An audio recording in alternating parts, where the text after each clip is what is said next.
BPL card ಪರಿಷ್ಕರಣೆ ಆದ ರೀತಿ ಗೃಹಲಕ್ಷ್ಮಿಯರ ಫಲಾನುಭವಿಗಳ ಪಟ್ಟಿನೂ ಕೂಡ ಪರಿಷ್ಕರಣೆ ಆಗತ್ತಾ? ಈ ಹಿಂದೆ ಖುದ್ದು ಸಚಿವೆ ಲಕ್ಷ್ಮೀ ಹೆಬ್ಬಾಳ್ಕರ್ ಅವರು ಆ ರೀತಿ ಆಗೋದಿಲ್ಲ ಅಂತ ಹೇಳಿದ್ರು. ಆದರೆ ಈಗ ಪರಿಷ್ಕರಣೆ BPL ಕಾರ್ಡ್ ಪರಿಷ್ಕರಣೆ ಆದಂಥ ಪಟ್ಟಿಯನ್ನೇ ನಾವು ತೆಗೆದುಕೊಳ್ತೇವೆ, ಆ ಕಾರಣಕ್ಕಾಗಿ ಕೆಲವೊಂದಷ್ಟು ವ್ಯತ್ಯಾಸ ಆಗಬಹುದು ಅಂತಲೂ ಕೂಡ ಸಚಿವೆ ಲಕ್ಷ್ಮೀ ಹೆಬ್ಬಾಳ್ಕರ್ ಅವರು ಅನುಮಾನವನ್ನು ವ್ಯಕ್ತಪಡಿಸಿದ್ದಾರೆ.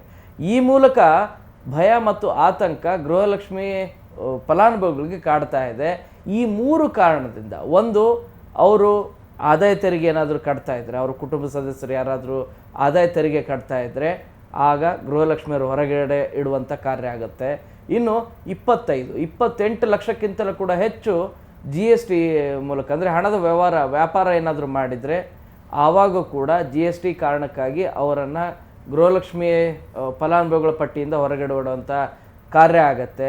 ಇನ್ನು ಬ್ಯಾಂಕ್ ಅಥವಾ ಪೋಸ್ಟ್ ಆಫೀಸಲ್ಲಿ KYC ಏನಾದರೂ ಮಾಡಿಸದೇ ಇದ್ದರೆ ತಾಂತ್ರಿಕ ಕಾರಣದಿಂದ ನಿಮ್ಮ ಹಣ ನಿಮ್ಮ ಬ್ಯಾಂಕ್ ಖಾತೆಗೆ ಅಥವಾ ಪೋಸ್ಟ್ ಆಫೀಸ್ ಖಾತೆಗೆ ಹಣ ಹೋಗೋದಿಲ್ಲ. ಈ ಮೂರು ಕಾರಣಗಳಿಗಾಗಿ ನಿಮಗೆ ಹಣ ವರ್ಗಾವಣೆ ಆಗೋದಿಲ್ಲ.